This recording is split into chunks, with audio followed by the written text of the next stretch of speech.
d'Action nationale. Vous avez 10 minutes pour votre exposé. Par la suite, il y aura une période d'échange. Je vous invite tout d'abord à vous présenter. Allez-y. Alors, bonjour, Madame la Présidente, Mesdames Bonjour. et Messieurs. Robert Laplante, je suis le directeur de la revue L'Action nationale, Oui. accompagné d'Anne-Michel Meg, qui est membre du conseil d'administration de la Ligue d'Action nationale et du comité de rédaction de la revue que nous dirigeons. Alors, nous voulons saluer l'initiative du gouvernement.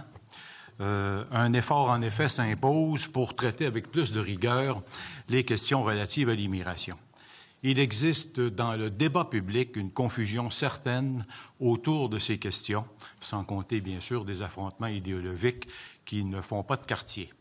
Mais il est très important pour l'État de conserver les concepts dans leur plus stricte rigueur et, à cet égard, il est important, et nous trouvons que le document aurait pu faire davantage à cet égard, de rappeler que la marge de manœuvre du gouvernement du Québec est extrêmement mince et qu'elle ne tient dans les faits qu'à des arrangements administratifs.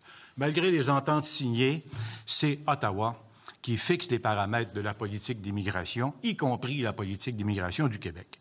Le Québec peut composer avec certaines de ses modalités, mais sans plus.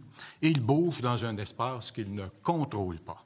Il est condamné à s'ajuster et à courir derrière un chimérique poids relatif qui, depuis que la Confédération existe, ne cesse de s'éroder. Il existe également une grande confusion autour de ce que doit être le rôle de l'immigration dans le développement non seulement du marché du travail, mais de la nation. À cet égard, l'action des lobbies d'affaires est particulièrement efficace.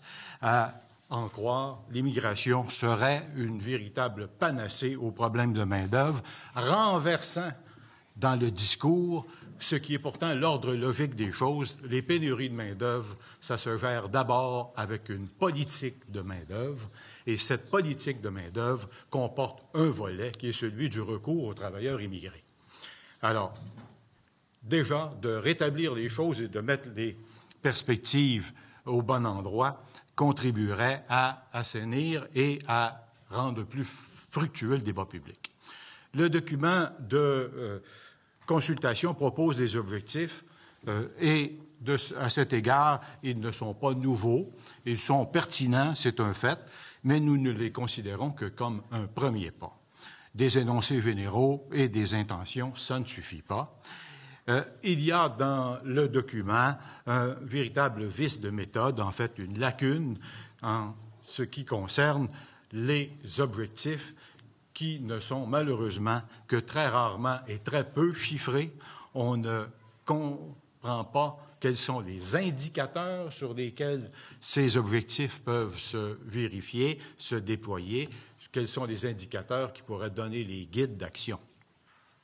Dans quelle mesure est-ce qu'on peut, à ce moment-là, établir de façon rigoureuse des seuils? On est dans l'arbitraire à peu près le plus complet, 40 000, 50 000, 60 000. Ce qu'on voudrait comprendre, c'est à quoi mesure-t-on l'efficacité d'un seuil? Est-ce que nous avons des indicateurs qui nous permettent de comprendre comment on peut mesurer l'intégration, comment on peut saisir son efficacité dans le marché du travail, dans le fonctionnement des institutions? Ces indicateurs-là ne sont nulle part présents dans le document et il va falloir les mettre en place.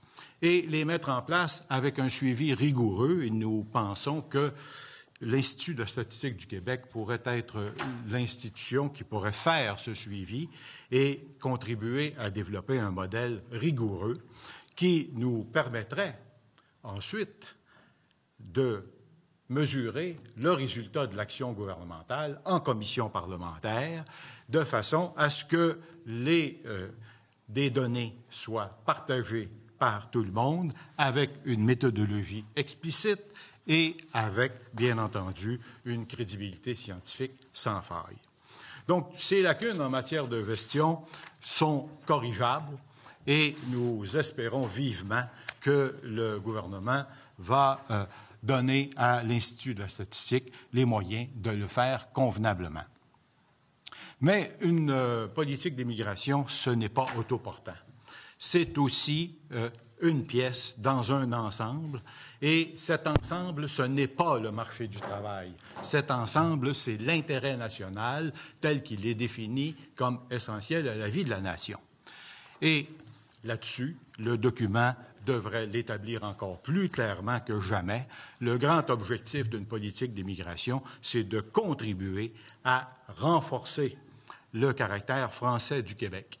C'est un des grands sauts historiques qu'a réalisé notre peuple avec l'adoption de la loi 101, et ça doit être maintenu.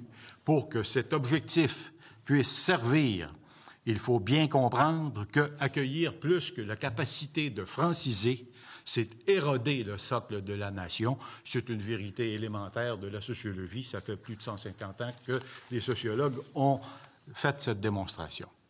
Alors, il nous semble primordial que dans ce scénario, l'immigration économique, qui est à peu près le seul volet sur lequel le gouvernement du Québec a une poignée, que cette immigration économique exige la connaissance du français pour obtenir le statut à la fois de résident permanent ou de citoyen. Il est essentiel que nous envoyions un message clair.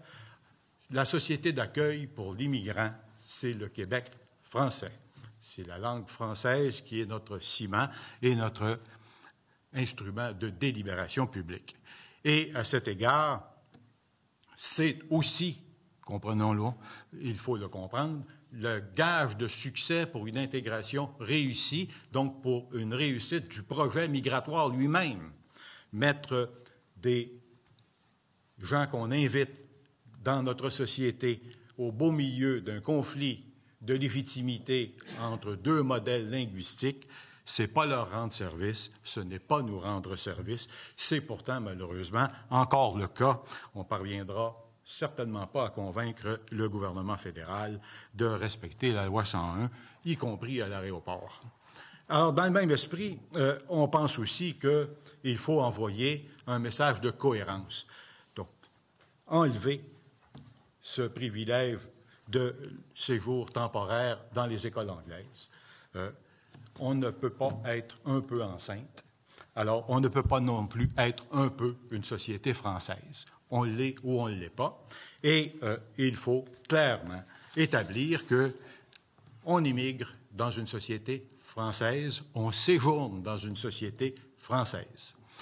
Et ce sont des institutions qui sont chargées d'assurer ce consensus social. Il faut réaliser également que les objectifs généraux concernant la régionalisation, qui servent souvent d'argument de légitimation, sont des objectifs qui ne soutiennent pas les connaissances scientifiques. Ce que nous savons de l'immigration, c'est que partout dans le monde, c'est un phénomène de grande agglomération, c'est un phénomène métropolitain d'abord.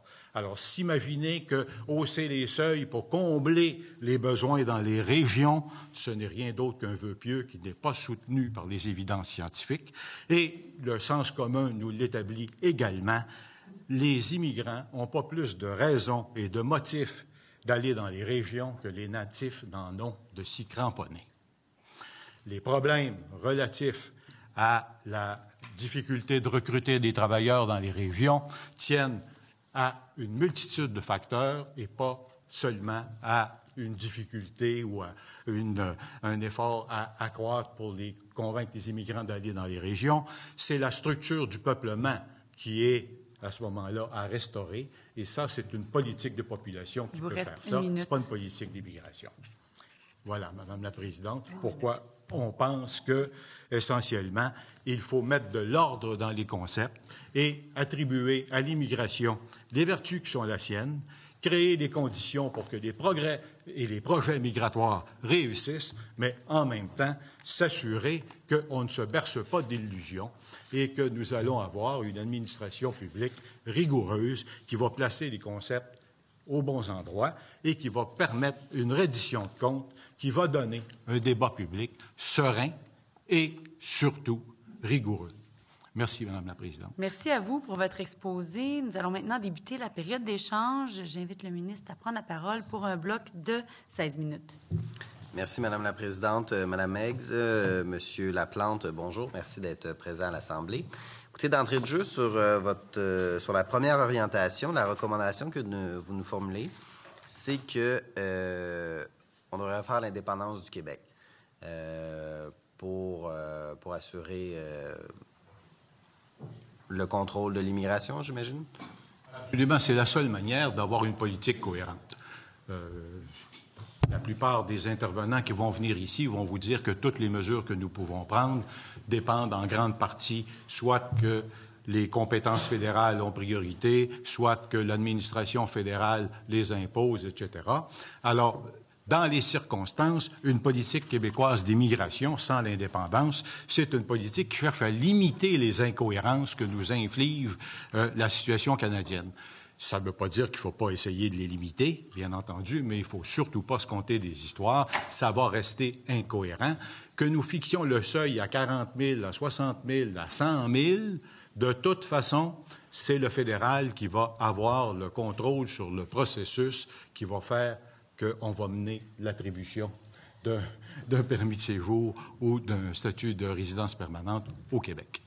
Et comment vous voyez ça, la volonté du gouvernement du Québec de rapatrier la sélection du regroupement familial? Bien, notre recommandation, c'est qu'on entreprend toutes les démarches possibles pour récupérer tous les pouvoirs possibles. Notre position, c'est que ça va être très difficile, de un. Et de deux, il faut vraiment aussi, surtout quand on est encore une province, de bien comprendre pourquoi on le fait. Parce que pour le faire, il faudrait ouvrir l'accord Canada-Québec. Et cet accord-là, pour le moment, est très avantageux financièrement au gouvernement.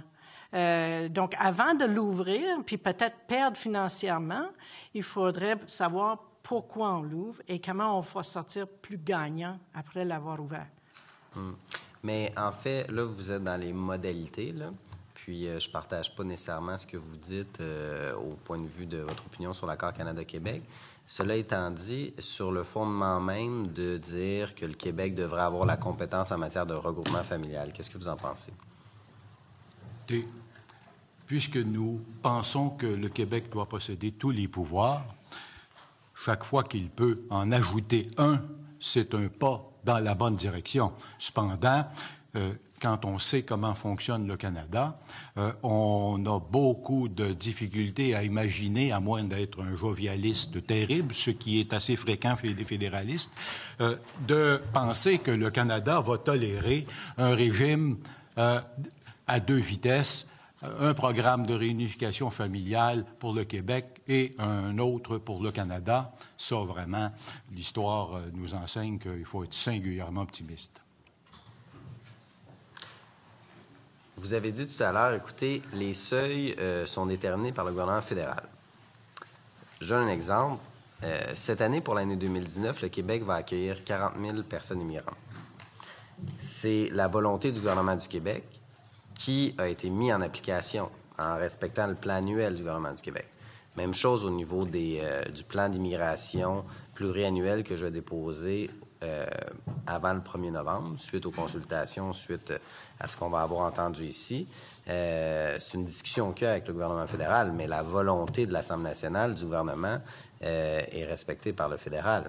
Et ça, à l'intérieur de la Fédération canadienne, c'est ce que nous faisons. Nous dialoguons, mais nous assurons aussi que les compétences du Québec et que les spécificités de la nation québécoise soient respectées par le gouvernement fédéral.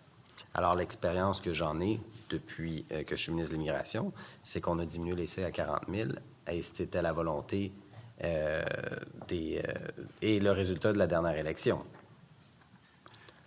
Ce que nous aimerions savoir, c'est sur quels critères est-ce qu'on pourra évaluer le succès de ce choix de fixer le seuil à 40 000? Quels sont les indicateurs qu'on va utiliser et comment on va pouvoir, l'an prochain, dans 2 ans, mesurer que l'action du ministère a effectivement porté ses fruits et si ce n'est pas le cas, comment on pourra se corriger pour s'améliorer. L'idée d'expliciter ces indicateurs, de recourir à la plus grande explicitation possible des motifs qui étaient qui soutiennent, si vous voulez, une décision, c'est une contribution démocratique essentielle. Et de ce point de vue-là, partager les orientations, c'est déjà un premier pas et un pas significatif. Le deuxième, c'est de partager maintenant la méthode pour les atteindre.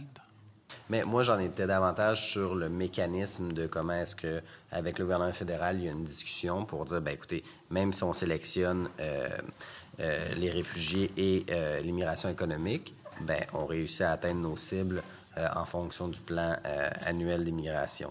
Je voudrais qu'on discute sur la question du programme des travailleurs étrangers temporaires.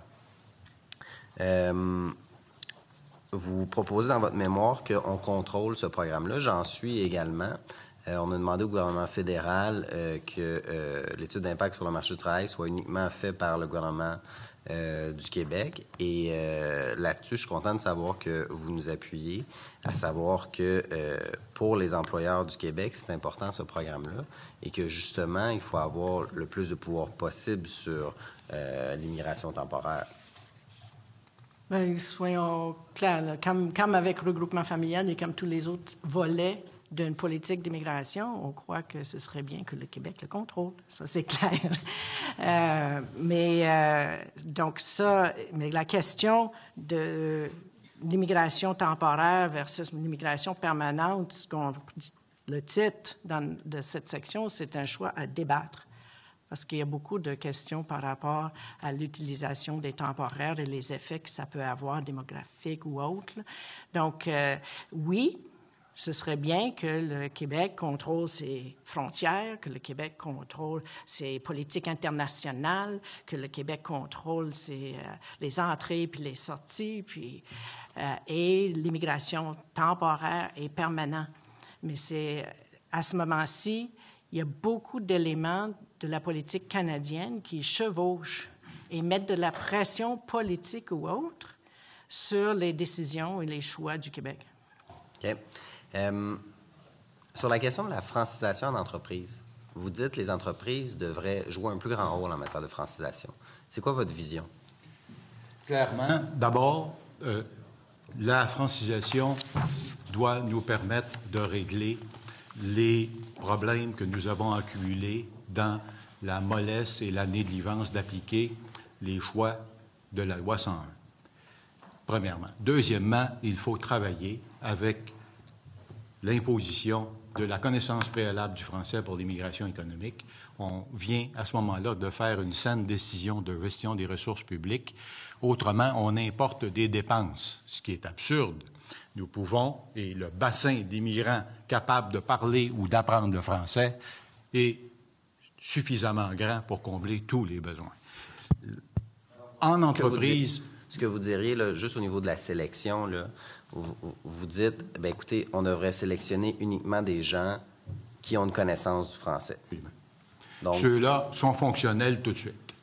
Les autres, ceux qui sont déjà là, on le sait, et particulièrement dans la région de Montréal, le français est en mauvaise posture dans les milieux du travail.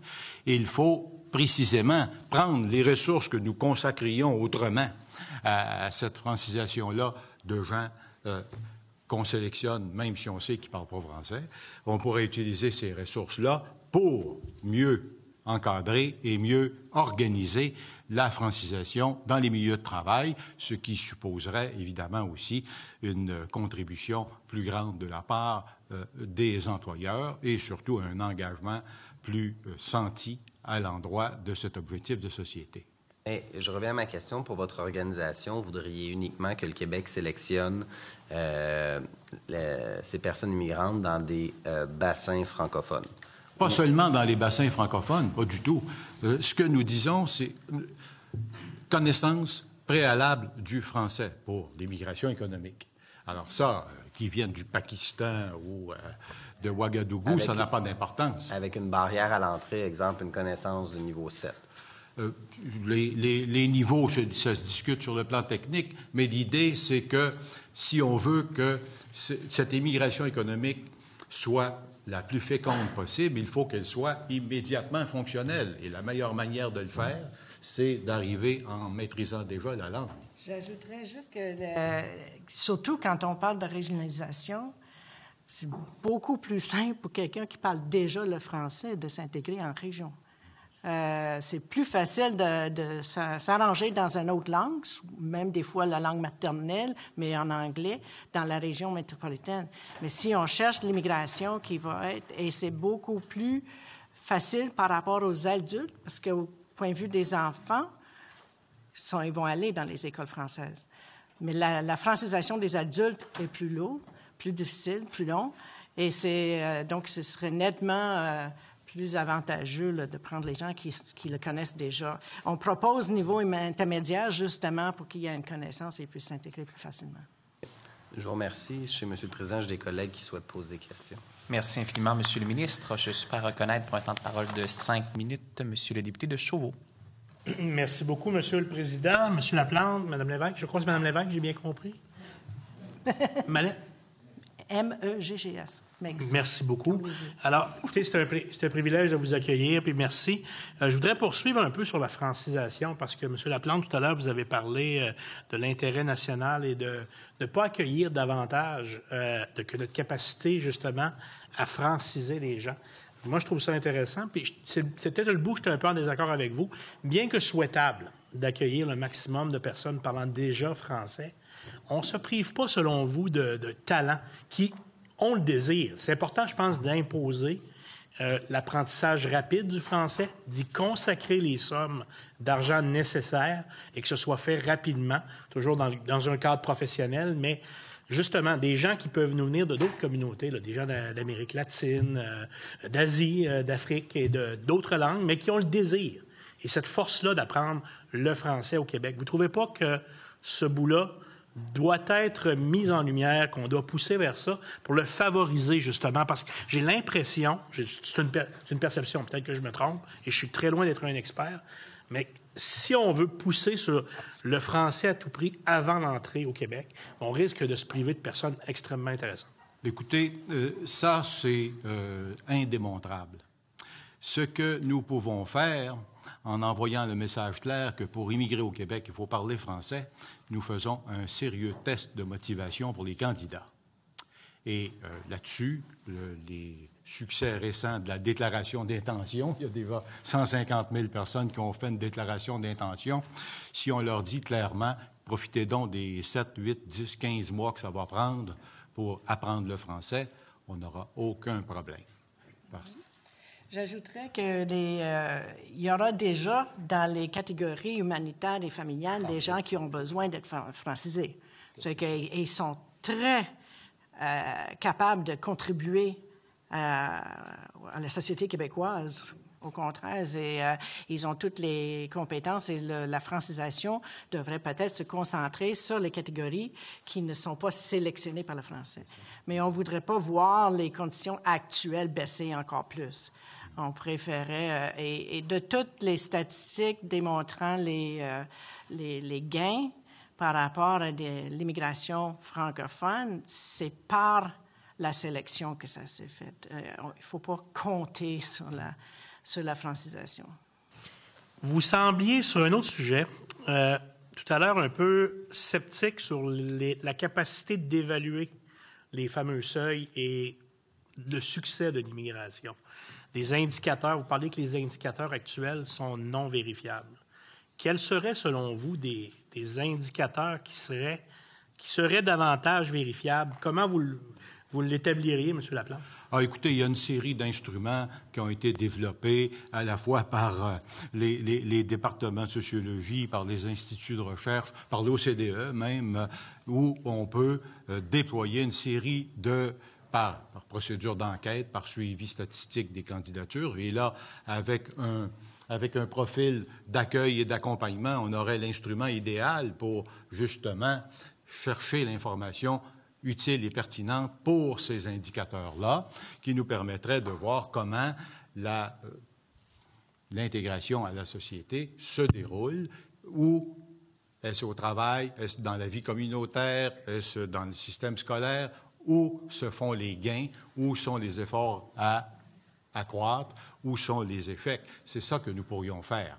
Actuellement, nous ne le faisons pas. Il existe des commentaires et des anecdotes, mais il n'y a pas de cueillette systématique d'informations sur ce sujet. Merci beaucoup, Madame la Présidente. Une dernière question. Moi, ça m'a soulevé quand même... ça m'a surpris quand même votre commentaire sur la régionalisation. Vous avez l'impression, vous mettez fortement en doute la capacité du Québec actuel de régionaliser son immigration. Vous dites que c'est un peu utopique, c'est un phénomène urbain. J'aimerais ça que vous approfondissiez davantage, s'il vous plaît. Essentiellement, ce n'est pas une question de capacité. C'est une des observations que nous faisons sur les mouvements migratoires. Ce sont des mouvements qui se déploient dans les grands centres urbains. Ça ne veut pas dire qu'il n'y en a pas dans les régions. Il y a une immigration qui s'intègre dans la région. Il y a des immigrants qui choisissent de s'établir dans les régions. Mais le gros des contingents reste dans les grandes agglomérations urbaines. C'est ce qu'on observe partout, ça conclut y compris aux États-Unis. Le bloc d'échange. Oui. Je vous remercie. Je passe maintenant la parole au député de Néligan du groupe de l'opposition officielle. Merci, Madame la Présidente. Merci pour votre présence et pour votre mémoire. Première question, ça concerne l'immigration temporaire parce que je n'ai pas compris la même chose tout à l'heure lorsque vous avez répondu au ministre. Je vais vous lire votre passage. Ce virage vers l'immigration temporaire est d'autant plus surprenant venant d'un gouvernement qui vise la création d'emplois bien payants. Pourtant, le gouvernement propose un niveau de dépendance à l'immigration temporaire rarement vu au Québec. À la lumière de ce paragraphe, je peux lire que vous êtes opposé au choix de l'immigration temporaire. Pas opposé au choix. Nous souhaitons que ce choix-là soit un choix éclairé et qu'il ne serve pas de faux fuyants. Et à cet égard, les déclarations de nombre d'organisations patronales sont plus qu'inquiétantes. On sait que le recours à l'immigration temporaire peut être un formidable instrument pour maintenir une pression à la baisse sur les salaires. Ça, c'est un lieu commun. Mais il y a un autre vice dans cette approche qui est encore plus pernicieux, qui est celui de retarder le moment où les entreprises, au lieu de se lamenter, devraient faire des investissements dans l'automatisation, dans la numérisation de leurs procédés, plutôt que de réclamer de la main-d'œuvre faiblement qualifiée. Nous avons déjà, dans l'économie du Québec, un problème de retard en ces matières et il y aurait franchement de quoi s'inquiéter à s'imaginer que nous allons faire des gains de compétitivité en ayant recours à de la main-d'œuvre faiblement qualifiée plutôt qu'à des robots performants opérés par des gens qualifiés. J'entends votre commentaire, mais dans la page 11, vous faites référence et vous interpellez même les propos d'une organisation patronale, à savoir les manufacturiers exportateurs du Québec. Donc vous citez la PDG de cet organisme qui dit « On n'a pas besoin uniquement d'ingénieurs, mais de commis et de journaliers. » Ça, c'est une organisation patronale qui a déclaré ça. Donc, dans le respect que j'ai pour votre organisme, on respecte les organismes qui travaillent, qui maîtrisent l'enjeu, surtout de la main-d'œuvre. Donc, cette organisation patronale, qu'est-ce qu'il nous informe? Qu'est-ce qu'il nous dit? Il nous dit, écoutez, mon besoin, ce n'est pas les ingénieurs, c'est les commis et les journaliers. Donc là, c'est un autre sujet que j'aimerais bien aborder avec vous, c'est la grille de sélection. Donc, l'enjeu de la main-d'œuvre, là, c'est un fait. Et vous êtes un homme de science, un homme de chiffres, un homme de mesures qualitatives et quantitatives, vous êtes même pour la reddition de comptes. Vous répondez quoi à cet entrepreneur qui a investi dans la machinerie et qui aimerait avoir des commis et des journaliers pour soutenir sa croissance économique? Si vous étiez à la place du gouvernement, ça serait quoi votre solution? Oui, je peux... Non, mais ailleurs, à page 10 de notre... on fait référence à une étude qui était même citée dans le document de consultation, mais pas nécessairement complètement, qui précise que les résidents temporaires détenant un permis de travail pour les emplois non spécialisés et qui avaient obtenu le droit d'établissement obtenaient des gains initiaux beaucoup moins élevés et une croissance plus lente des gains en comparaison avec les immigrants qui n'avaient aucune expérience de travail antérieure acquise au Canada. C'est une enquête citée même par le ministère. Notre objectif, comme j'ai dit, notre titre, c'est un choix à débattre. Et la question qui nous préoccupe, c'est que cette question n'a pas été encore vraiment débattue au Québec. Est-ce que c'est là où on veut mettre nos œufs?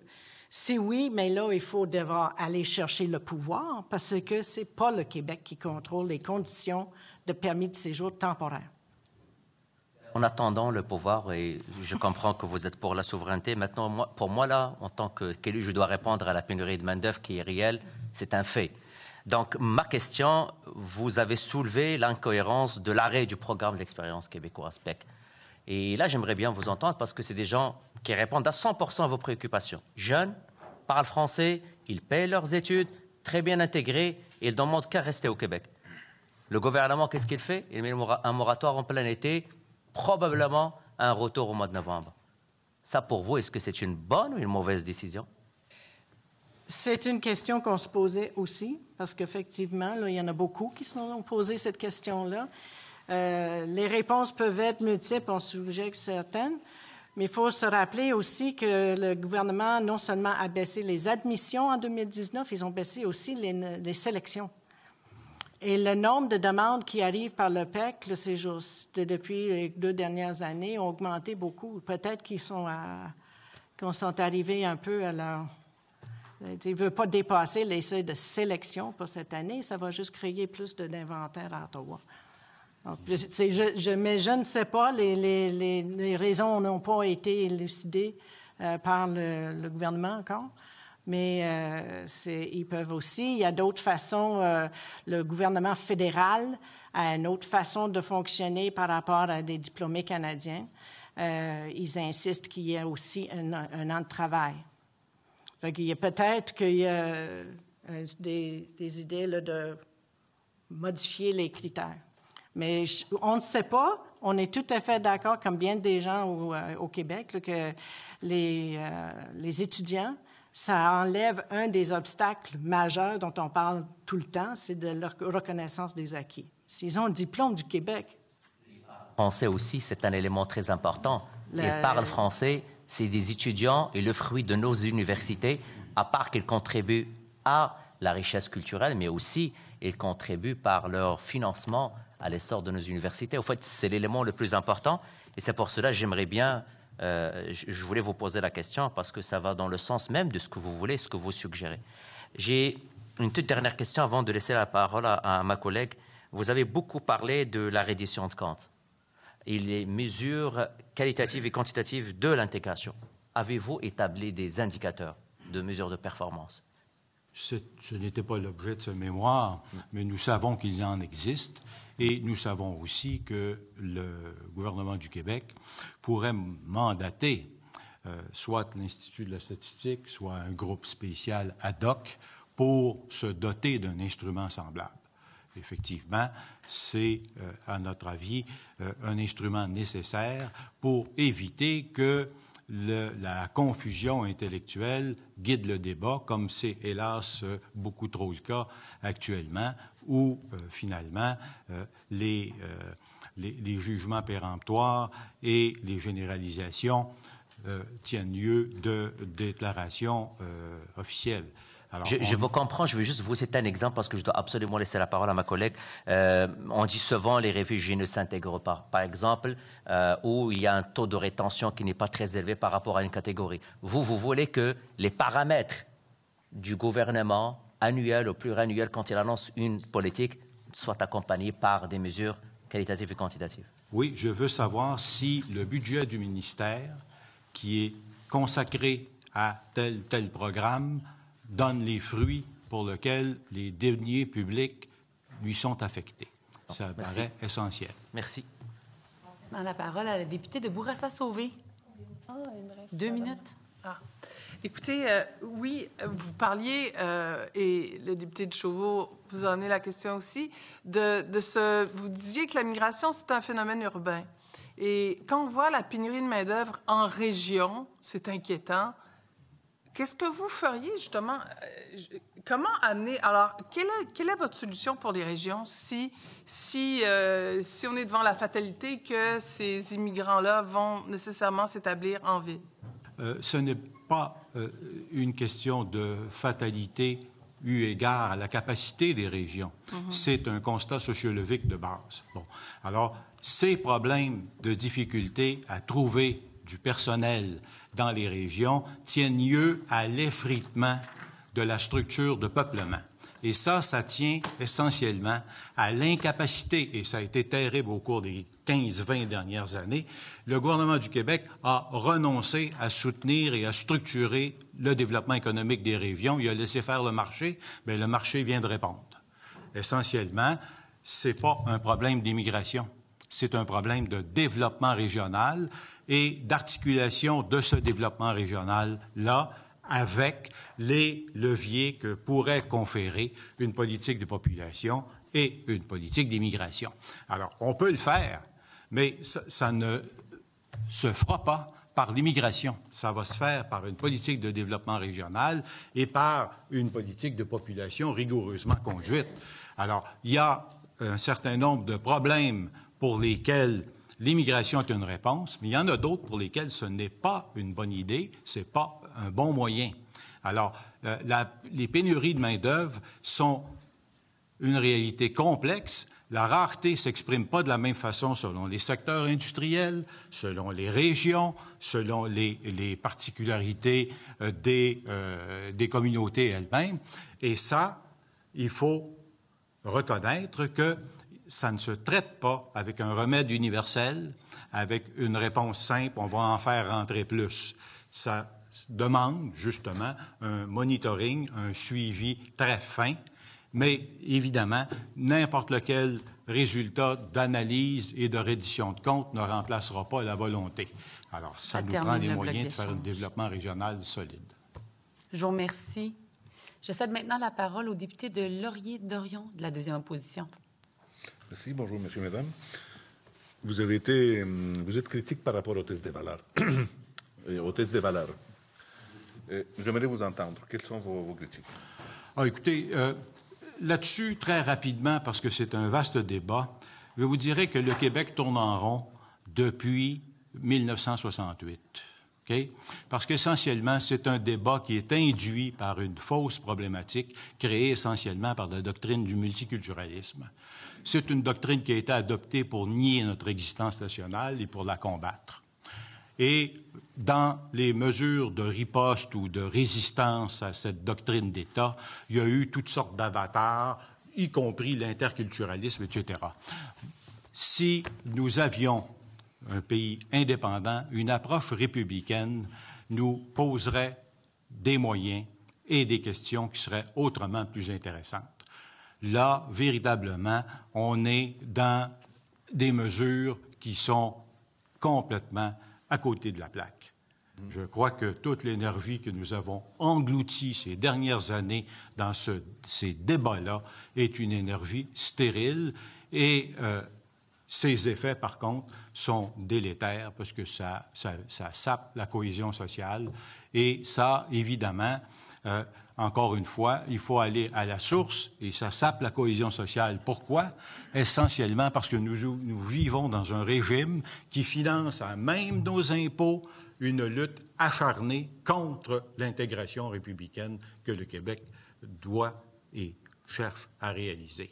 Alors, évidemment, ça se traduit dans tous les aspects de la vie sociale et les immigrants sont probablement ceux qui sont le plus immédiatement frappés, pris entre deux modèles concurrents. Écoutez, ça fait des décennies qu'on demande au gouvernement fédéral simplement de respecter la loi 101. Alors, imaginez quelqu'un qui arrive de l'étranger, qui n'est pas dans l'histoire, qui ne sait pas d'où tout ça vient et qui se fait dire « tu vas être dans une société française bilingue », ben, on lui donne une cassette d'un film d'Elvis Gratton et puis bienvenue au Québec. C'est une concurrence débile. Merci. Je passe maintenant la parole à la députée de Gaspé pour 2 minutes 30. Merci. Merci beaucoup de votre présence. On a discuté, débattu sur le projet de loi de l'immigration, justement, à la fin de la session parlementaire. Plusieurs heures sur des conditions qu'on ne connaît pas trop, sur un projet de loi qui est assez vague parce qu'on nous rappelait toujours qu'on allait aller négocier des pouvoirs au fédéral. Puis on a vu aussi un gouvernement qui a essuyé plusieurs échecs avec des négociations avec le fédéral, justement, depuis son arrivée au pouvoir. Donc, est-ce que vous y croyez? Est-ce qu'on puisse les rapatrier? Et parce que, de ce que je comprends, finalement, la seule façon d'avoir une immigration réussie au Québec, c'est par l'indépendance du Québec. Ça, il n'y a aucun doute. Cependant, on peut avoir une politique d'immigration plus ou moins incohérente qui va nous permettre de gérer, le temps que ça durera, les inconvénients et les dommages que nous inflige le régime canadien. Alors, ce n'est pas inutile de chercher à limiter ces incohérences-là, mais elles vont demeurer puisque nous ne pouvons contrôler l'essentiel des leviers qui nous permettraient une réussite complète d'une politique. Super. Et puis, en attendant d'avoir l'indépendance du Québec, un désir que je partage avec vous, bien entendu. Qu'est-ce qu'on fait, vos recommandations là, en priorité là, pour la table ici, pour qu'on puisse se consacrer? Bien, je pense que ce qu'on cherche, là, notamment, il y a un certain travail qui peut se faire là-dessus, même s'il y a des pressions par rapport à notre poids démographique et tout ça, c'est de faire l'exercice de déterminer c'est quoi d'être bien intégré. C'est quoi une politique d'immigration réussie? Ça veut dire certains taux d'emploi, ça veut dire ça. L'OCDE, le Conseil de l'Europe, plusieurs pays et organisations internationales ont élaboré les indicateurs de cohésion sociale. On pourrait piger là-dessus, mais l'important, c'est de trouver un consensus dans la société pour arrêter de rendre cette discussion plus partisan et plus un enjeu qui ne devrait pas être politique de cette nature-là. Merci. Merci pour votre contribution aux travaux de la Commission. Je suspends momentanément pour laisser le prochain groupe prendre la place.